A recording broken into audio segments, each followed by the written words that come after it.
On this episode of Nerdy Romantics Podcast, we will continue our discussion of James Gunn's Superman. We're going to talk about the secondary characters in the Justice Gang and in the Daily Planet, talk a little bit more about the movie itself, what we have coming next from the DC that you may see us review in 2026. And we're going to end it with a Goodreads rating. As with the previous episode, there will be spoilers on this episode.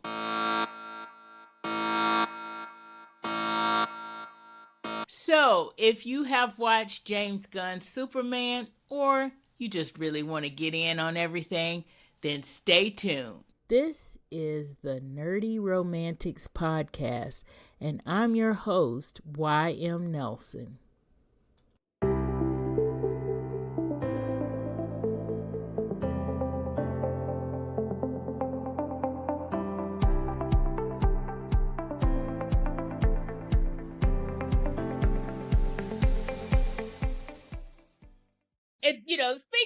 Speaking of that, so I guess we're kind of getting into secondary characters because we're talking about Lois and we're talking about Guy.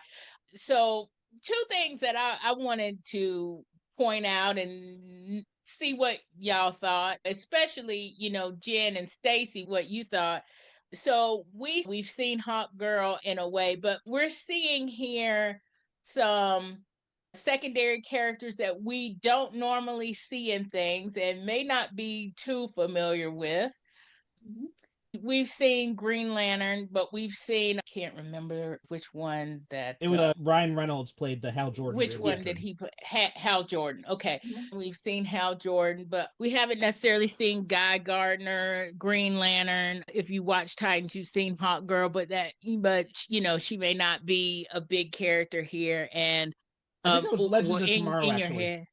Legends of Tomorrow, yes. That was one that I could not suffer through. I've watched like maybe 2-3 episodes. I don't know. Anyway, and then Mr. Terrific, who was terrific in this. Yeah. OMG. So what are we thinking about, Jen, since your mic is open, we'll start with you. Jen, what did you think about some of the secondary characters? Did you know them? Did you like what you were seeing? What are your thoughts? Okay, so as far as the Green Lanterns go, I don't know the differences between the Green Lanterns, so I can't speak to that. But I really liked that this was a very different Green Lantern than the Green Lantern movie from wherever. One thing about the Justice Gang that, again, it was mentioned but not really explored, and maybe this is just setting up for something else, is that they have a corporate sponsor. And that doesn't play out sort of in any relationship to like LexCorp or other corporations. It was mentioned twice, and then but nothing ever came of it. So that was kind of an odd thing for me. Okay. There was Hawkgirl, and I think on some level, I loved that she was there, and I love her as a character because she is not, and there a point is made that she's like, I'm not like Superman, and she drops that man from the sky. Yeah. She ain't playing. Like, she's not here for it. So and I liked that as a character, but I also felt like of the three Justice Gangs that she got the least amount to do. So I'm hoping that we get a little bit more from her in future iterations, wherever they take her character. Because she was in what was it called? Legends of Tomorrow? Legends of Tomorrow, yeah. Legend of Tomorrow. And yeah, there's a lot of things I could say about that. But but I always feel like they bring in Hawkgirl she has wings. Where is she from? Is she from the Earth or not? Or they never talk about it. They're just they just appear, these winged people, and fly around and they do stuff, and yeah. So I think that she was underutilized, I felt, in terms of I thought that because the Justice Gang was such a small part of the overall story, I felt like that's why she was smaller. Where Mr. Terrific got like a nice big role and kind of got to really sink his teeth into something and do a lot. So I'd like to see more of Hawkgirl in the future. So Staci, being not a comic book reader, but what did you think about the secondary? I also forgot to mention Element Man as well, but oh right, yeah, oh, right. Like, sorry. But anyway, go ahead, Staci. What did you think about the secondary characters? Like I said, I did you don't know? read the comic books, and I remember Hawkgirl, and I didn't see Legends of Tomorrow. I think I saw like the first. Is that his first season of that, or because that's a show, Legends of Tomorrow? Yeah. It was a CW show. I think Hawkgirl was only in the first season. I think she had written out by the second, but don't quote me on that. I can't remember exactly. And I don't really remember her much. I really don't remember that much of that show, to be honest. Oh, but, you know what I'm thinking of is I'm thinking of Black Adam. I was thinking of Black Adam. She's in that movie. But Hawkman was in that. Hawkman? Okay. See, and I just remember the Hawk. I just remember them vaguely from the Justice League cartoon. And so I didn't really have anything to go from her. And it wasn't that, and like and just right, is that she was just in there for a hot minute. They didn't really showcase her at all. Except for that one time when she said, "I'm not Superman," and boom. It's like that was like her big thing was doing that. And that was pretty much it for her. And when it came to Green Lantern, like I said, I don't know the different types of Green Lantern. I only just remember the one Ryan Reynolds Green Lantern. And this one, I mean, he was a jerk, but he was, you know, how when he came in, when he was doing when you saw the hands he was flipping over those things, he was giving the middle finger and all that kind of stuff. It was like that with his bowl cut haircut, he just was a really jerky weirdo. But I mean, I did like them, but I was like, okay, they really underutilized her because I didn't really have any kind of reference point for her at all. Mr. Terrific though was terrific. He was fantastic. Fantastic. I love. He was fantastic. Yeah. But I like, you know, but they brought him, but they did show more of they showed the most of him out of those characters to me. And he was, like I said, Mr. Terrific. And I just loved his whole persona, how he went through, like when they were trying to find Superman. It was like, yeah, I put trackers on all my friends. Like, what? I put trackers on everybody. And girl is like, what? What? But the thing that not only that was that part when they went into LexCorp or whatever, he's got to turn off that rift. And the guy said, "I can help you out." And I'm Mr. Terrific. And I really thought he was going to say something more than that. And maybe, I'm not sure what the rating is, but how he was sounding, I was like, he was about to say something else. And I'm Mr. Terrific. He was like, I thought he was going to drop something else besides that. But he had that whole persona. I really did enjoy that. Yeah. I really did enjoy that. And I mean, the interaction that he has with Superman, when we see the interaction with Superman, it's just really all the characters that he's really smart, but he doesn't, him and Lex Luthor, because they're both very smart people, but you can see just how they're coming from two different ways in it. You know, how Mr. Terrific is using his for the betterment of mankind, while Lex Luthor seems to be for the betterment of himself and his fear, because when he does mention about, you know, you're just jealous of me, that's what Superman says, and it's like, of course I am. It's like, I'm glad you pointed that out because everybody else saw that too. Right. And that jealousy and how it was coming across in him doing whatever he could to make Superman small. And I mean, it was just, I mean, I know that's Lex Luthor is not a minor character, but Mr. Terrific, I really enjoyed that. And then I didn't know anything about Element Man until that just meeting that part of it. I have no idea the comic references or anything like that, the Element Man, but I did just how he came into play and how he just did that and, you know, cared about his kid, Joey. Just, if you rescue my kid, I'll get you out of here. Yeah. And I know Perry is like dying to like correct all of us on all of the stuff that we're saying. but maybe I have a little bit of comic book reference here, but I'm going to agree with Jen and Staci as far as the secondary characters go here. I think Hawkgirl got shafted a little bit, but I also think that I heard she was going to get more of something in a later movie, or they have plans for her character. So this is not the last time we're gonna see her. And of course, I knew that Guy Gardner was the jerky Green Lantern, and I know that the Green Lanterns, their things manifest in different ways, but I don't know the whole thing about that. But I do know that they are going to make lanterns, and I cannot wait to see Aaron Pierce. Anyway, so that was my little fan moment. But I do know some comic book influencers that I follow were just like all over the fact that Nathan Fillion had the hair, had the wig, because it's very true to the comics, and him being a jerk is very true to the comics.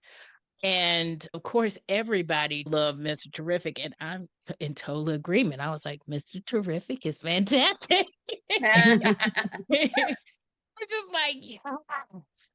You know, one thing that I really, and it's funny too, because of the way Staci was saying at the end when he said, I know how to do this.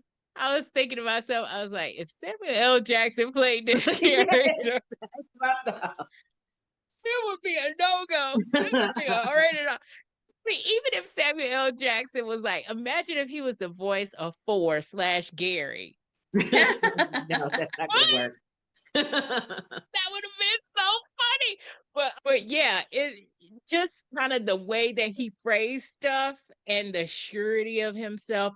And you're right, when you compare Lex and Mr. Terrific, it's like both of them are geniuses.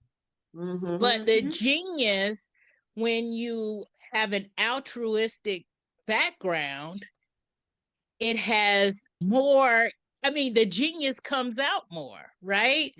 Stuff happens a little bit differently. But when you have that genius and you combine it with this obsession and this narcissism, then it looks so narrow-minded. It looks stupid. It's like, why are you putting all of your smarts into this when you could be doing so much here, right? When you could be doing so much for the rest of the world.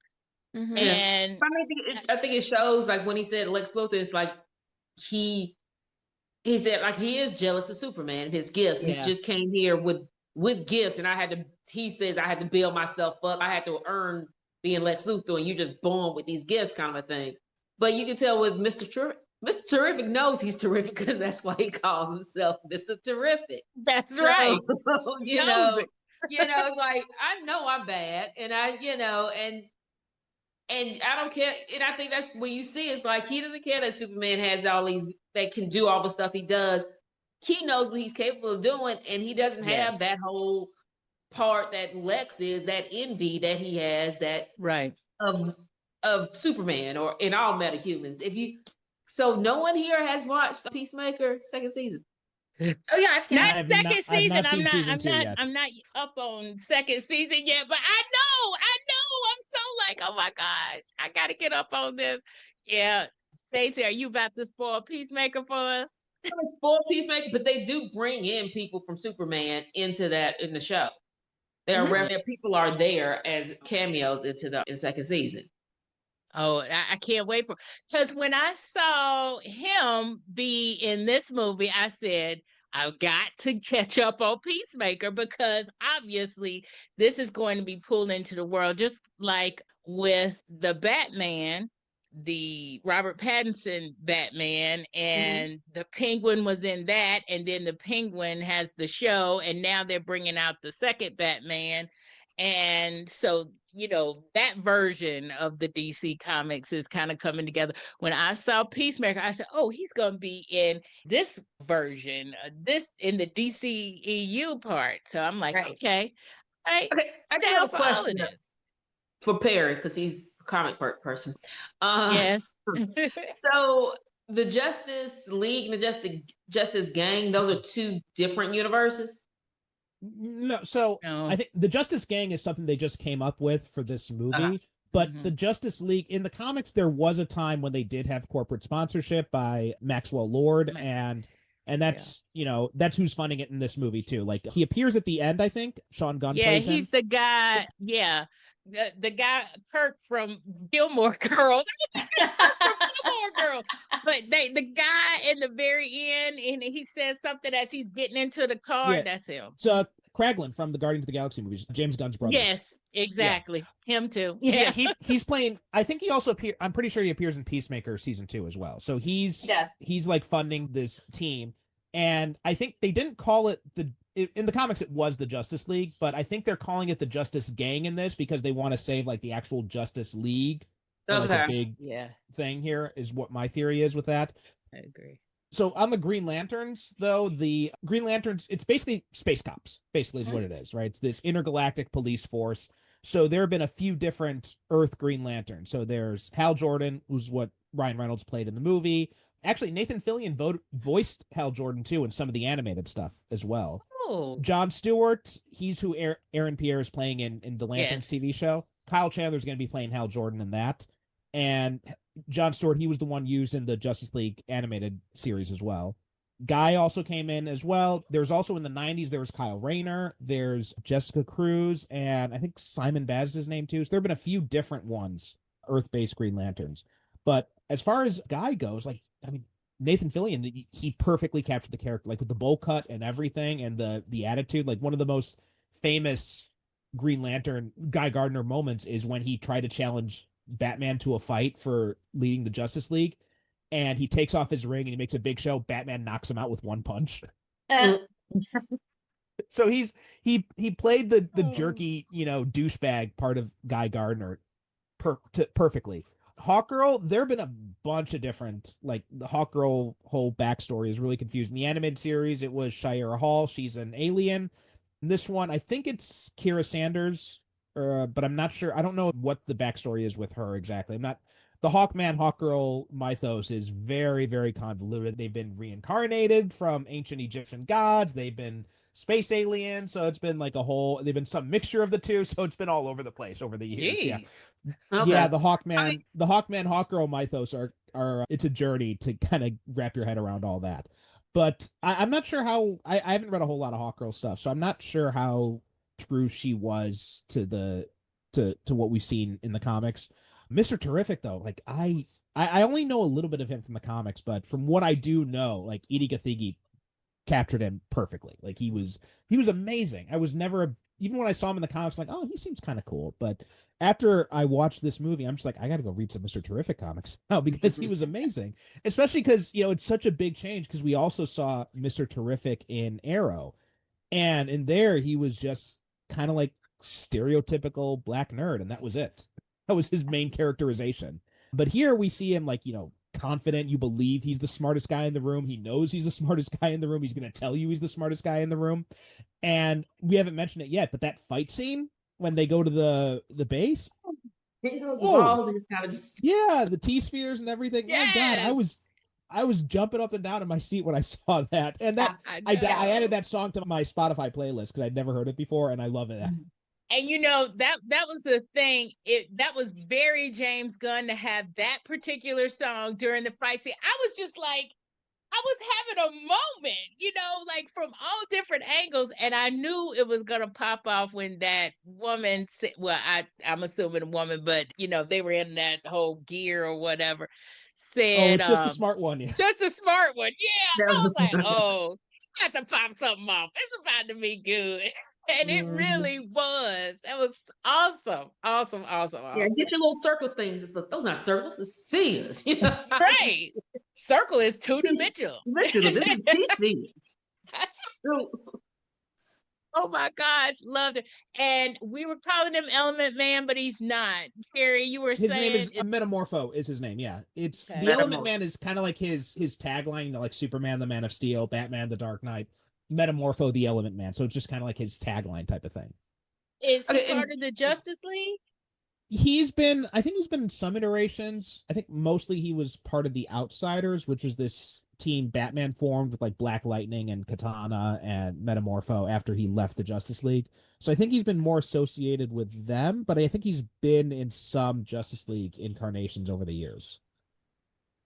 I cut you off, Staci. What were you gonna say? No, I was just asking the reason why were they in the same universe, because Peacemaker, at the end of Peacemaker, have y'all seen season 1? You finished season 1?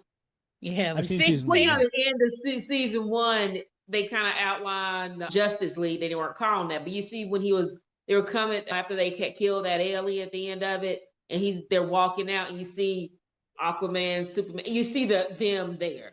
They kind of do the same kind of scene similar to that in the season 2, and it was the Justice Gang from, that you see that. And I was like, oh, okay. So for a minute there, I was like, they have to be in the same universe, but I was just making sure that it was in the same universe.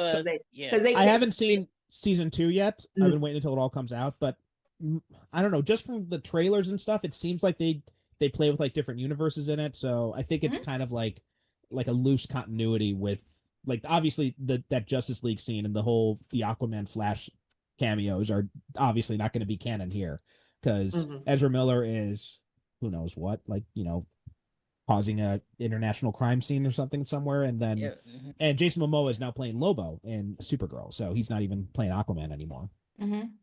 Oh, he's playing Lobo in Supergirl. Okay. Yeah. I did not know that. Which is actually a much better. He's like perfect for Lobo, so it's kind of weird they cast him as Aquaman in the first place. Okay. All right. Don't know much about that character. So now I really got to pay attention. Okay, I got to really pay better attention now. but well, you knew it was going to be a shakeup, and getting to that. So the next DCEU movie, is it Supergirl? I'm pretty sure. Yeah, I'm pretty sure Supergirl's up next. They already finished filming it, and I think it's coming out. 2026 is the date for 2026. Supergirl. Okay, so yeah, that's right. Yeah. Okay, So I don't know if there's one before that, but somewhere. that's when that one's coming out. Yeah, I was thinking. Sure, I don't think there's anything before that. I mean, I think Lanterns is supposed to come out early 2026. I'm not sure exactly when it's coming out. Okay, but yeah, see, I don't know either. And also, Creature Commandos, that was part of it too. So Creature Commandos was the animated series. That was kind of like the first thing that started. Okay. Frank Grillo, he voices Rick Flag Sr. in both of those, and he plays him here in this movie. And Peacemaker season 2 is in it. Oh, also Clayface. Clayface is coming out. No, that's coming out after Supergirl. Yeah, that's after it. Yeah, and it looks like it's a horror. Yeah, so is that how it is in the comic? Is it a horror? I mean, there have been a few different versions of Clayface in the comics as well. So, but I could see a horror bent with that. I mean, mostly he's just a Batman villain. So I'm curious to see how they're going to do this. Yeah. Okay. Yeah, I'm curious too, because when I saw, well, not trailers it's not really a trailer. It's just some, I don't know, production something. I don't know what it was, but I was like, okay, this looks like a horror kind of thing. Like maybe, if it was Marvel, it would be like a Venom, Morbius kind of horror level, sort of, maybe. I'm trying to think, do I want to see it? Am I going to be ready for this? But is this all DCEU? So this is the thing. Are these all talking to each other like Marvel movies and shows kind of all talk to each other? Because what I see whoever does the Batman and Penguin, that I see that line, and then I see James Gunn, and I see all of this other stuff going on. Yeah, so is that how this is working? It's just called the DCU now, is what they're calling it. And what it is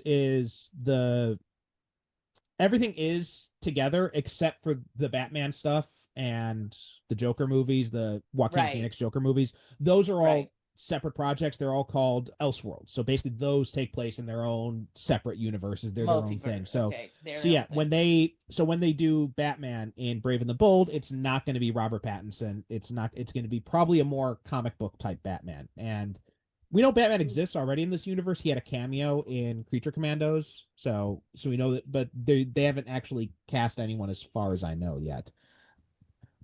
Yeah, so in my head canon, the whole Justice Gang thing is them throwing around this name that they're going to end up being the Justice League, and we're going to end up getting a Justice League movie like how Marvel has a few Avengers movies.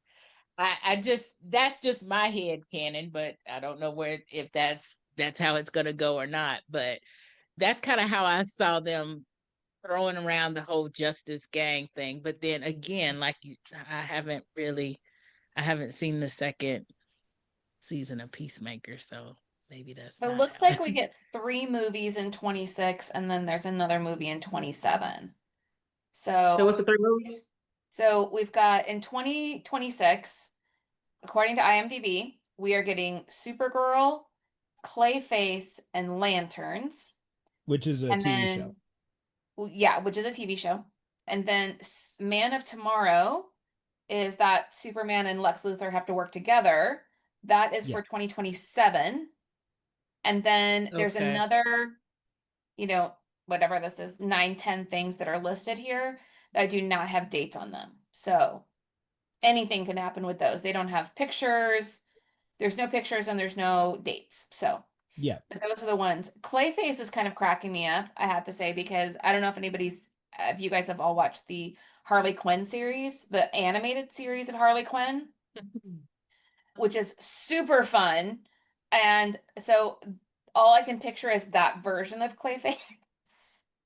And I don't think it's I don't know how accurate that is to the comic books. I have no idea if that's where they're taking. But I don't know. But an entire movie just around that one character is kind of hilarious to me. So. Oh boy. Well, it sounds like we're in for a lot, but y'all, before we actually rate this movie, did I forget something? Anything that y'all want to point out? We didn't talk a whole lot about Rachel Brosnahan as Lois Lane and how incredible she was. Or also Skylar Gisondo as Ladies Man Jimmy Olsen, which I got a huge kick out of. Oh God, yes. Yeah, actually, let's talk Daily Planet, y'all. Let's talk Daily Planet for a minute. Just the whole Daily Planet staff, including Lois and Jimmy, and some craziness. But in general, the casting here was amazing. This is just some amazing casting. And that amazing casting for me includes, of course, Lois and like Jimmy as well, but definitely includes Wendell Pierce as Perry. The chief. I'm loving the Daily Planet, and I'm wanting to see more of that. So I'm hoping we get more of that in Man tomorrow. But there might be a Jimmy Olsen TV show actually. Really? Yeah. Okay. Yeah. Which, if you want to check out a really great comic book, there is a Jimmy Olsen comic book that Matt Fraction wrote, and it's hysterical. It's brilliant. Oh boy. Okay. Fantastic. All right. You're gonna have to give me all of that so I can put it in the show notes, all the deets on that so I can put it in the show notes, and so I can, of course, read it. That will be my first one. Well, no, not my first one. I actually have read a comic book since we talked. But anyway, for another day. But y'all, what did we think about the Daily Planet staff, including Lois and Jimmy and the rest of the gang? Perry, you're the one who brought it up, so tell us what you thought about this. I mean, echoing what you said, I thought they were perfect. My only criticism of that is I wanted to see more of them. But I was impressed by how much Jimmy we actually did get, though, and how much of a actual meaty part he ended up serving in the overall story. So I really like that. Yeah, I just wanted to see more of them. So I thought they were really good in what we saw there. Beck Bennett as Steve Lombard. Perry White was, again, we didn't get to see a lot of him, but I love what we did see of him. Yeah. And same thing with Kat. And I would love to see like a Daily Planet TV show that's just focused on like these characters. Right? Yes. I'm agreeing with that. Staci, what did you think?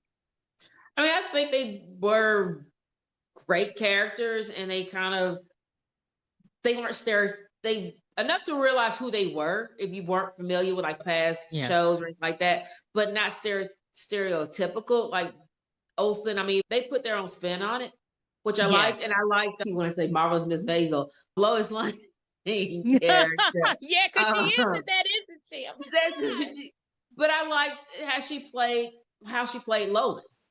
You know, it wasn't a totally hardcore newspaper man eater kind of a thing. She played it where she was tough on the job, but she was very smart, really good at her job, knowing she was good at her job. It was, to me, both Superman and Lois were more reminiscent of, the Christopher Reeves. I mean, that Lois Lane and that Clark Kent in the movie, not how they interact with each other. Because by the time, in the original movie, she didn't know who he was, but in this one, you can see how she realistically would have evolved. They were together, how they were realistically involved. It wasn't, just he's the greatest thing in the world. It's like she pushed back on the stuff that he did and said and does. And I really, really like that.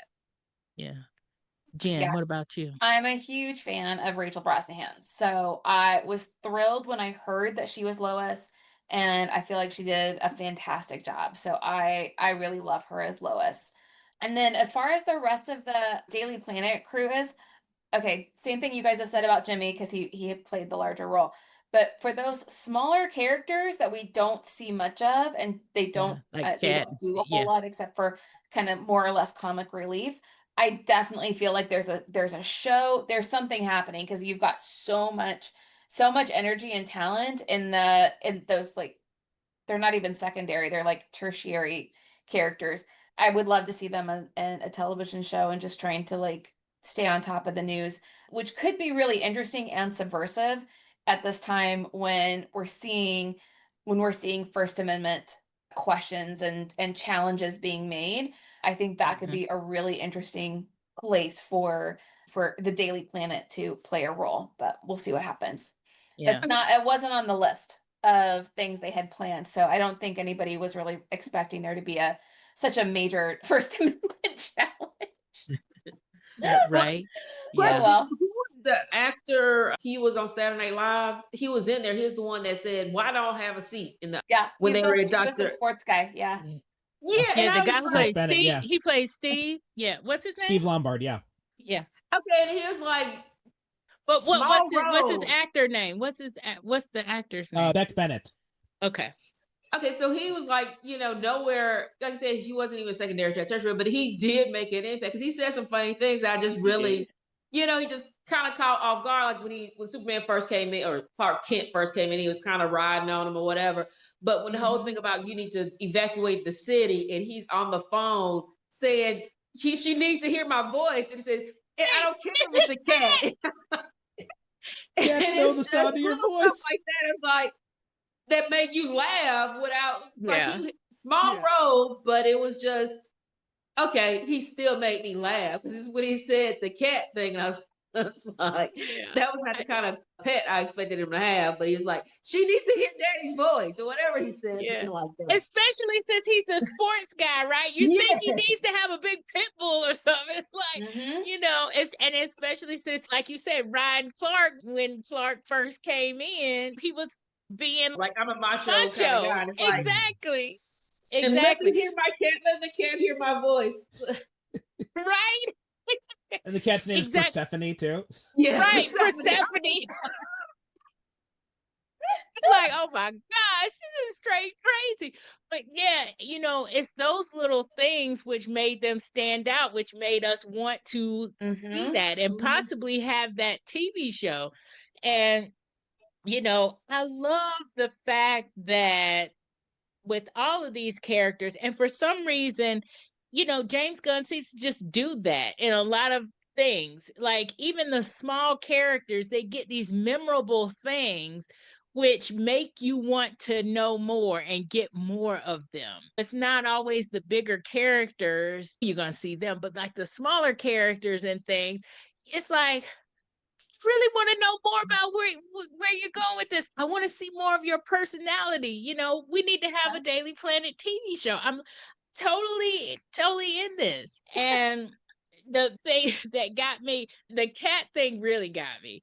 But then the writer in me, when he was talking to Clark and he was like, you don't have any adverbs in this. How do we know about it? So the writer in me was going like all the way there with Stephen King. You know, how Stephen King hates his adverbs. And the dude's name is you know, I'm like, you're not supposed to like adverbs, dude. I'm a writer as well, and that's exactly what I thought too. Oh my gosh. I was like, my brain just went there. You know, but Jen, you're right. Now with all of this First Amendment stuff going on, number one. And number two, I mean, do we consider the Daily Planet to be like independent journalism, like maybe NPR or maybe a PBS kind of thing? Do we consider that, you know? And there might be a story there. There might be a through line there. Right. We're just trying to get a Daily Planet TV show, y'all, you know. For anybody out there, you know, in Warner Brothers, HBO Max, whoever they're going to go with next. Yeah, we're just trying to get a Daily Planet TV show. That's what we want. Yeah. That's all. That's all we want. We're manifesting. That's what we're doing. We're manifesting. Exactly. But, you know, all around, I just think there's a lot of little Easter eggs, and I'm probably not getting all of these. And I don't know, Perry, if there's some comic Easter eggs that we want to talk about. But just for a mention before we go into ratings, they mention when Metamorpho is manifesting the yellow sun, he's thinking about the elements. One of the elements is deuterium, which is a big deal in Star Trek.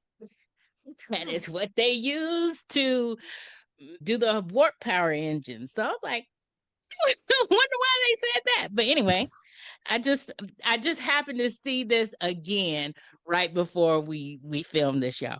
Another Easter egg, which I am not exactly sure about, but saw online. So Perry, maybe you can clarify this one for me. But there is a mural at the Hall of Justice, and I think someone said that there's the first iterations of the Justice League from, I don't know if it's from a comic or Justice Society. That's what it is. And they are on that mural in the Hall of Justice when they're all there. And then the Mighty Crab Joys, of course, is a band made just for this movie. And they sing that Mighty Crab Joy song in the credits. So there you go. Wait, it was a fake Easter egg. I thought it was a real band. They really did get to, that's what I'm saying. They really did get together for this movie. Wow, I did not know that. I thought it was a real band. Oh gosh, but yeah. So that's that. That's the Easter eggs that I have. Perry, did you have any Easter egg or any comic book things you wanted to point out? Well, Will Reeve, the son of Christopher Reeve, he has a cameo. He appears as a reporter on the street. Yep. Michael Rosenbaum is one of the Raptors who played Lex Luthor on Smallville. And really? we saw John Cena as well as Peacemaker in that interview as well. Of course, so that part had a cameo. Those are kind of like the big ones. We talked about Maxwell Lord. And we talked about Maxwell Lord at the end. Yeah, I was like, well, the guy from Guardians of the Ultraman is kind of, because he's actually like from a different universe in the comics. He's an alternate universe Superman where all the heroes and villains are inverted. So like Lex Luthor is a hero, all the Justice League are villains, and so that's where Ultraman comes from. But here they kind of combined him with Bizarro, and that's what I was going to ask you if he's Bizarro.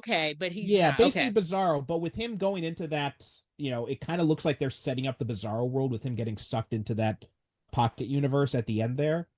Because Bizarro World in the comics, it's actually like Bizarro Earth is actually just a square planet or cube planet. Right. So I think that it was kind of like a cube shape at the end there. So people think that might be setting up Bizarro in the future. I think those are the biggest ones that I noticed. Yeah, I think those are pretty much the biggest ones that I noticed there. Okay, cool. Yeah. So this had a lot of stuff in it. So We've talked a while about a lot of stuff that's been in it. So let's give this one a rating. And to remind everybody out there what our rating is taken from Goodreads, because this is supposed to be a book podcast. Hey, Superman is from a comic book series. So there you go. And the rating is 1 star. We did not like it. 2 stars. We thought it was okay. 3 stars. We liked it. 4 stars. We really liked it. And 5 stars, it was amazing. And yes, you can rate kind of in the middle there. So, Jen, I'm going to start with you. What would you rate this one? I'm going to go 4 to 3.5. So not 3.5 to 4, but from 4 to like 3.5. Because there was so much about it that I liked. And I'm so excited for the reboot of the DCU and seeing them be able to do with the DC superheroes, maybe what Marvel was able to accomplish with the Marvel superheroes. The Justice League cartoon is something that I have watched my whole life from being a little kid on Saturday morning. So I can't wait for like my favorites to be sort of to have like the exciting big interconnected TV shows, interconnected movies. I'm super excited about that. The little downside comes though from, like I talked about before, just some issues with the story where I felt like some things they kind of went in a couple of really weird directions for me. So that took some of the shine off of this one, but I have a lot of hope. I have a lot of hope for the future, so I'm not worried about it. But that's me. All right. Staci, what about you? What's your rating?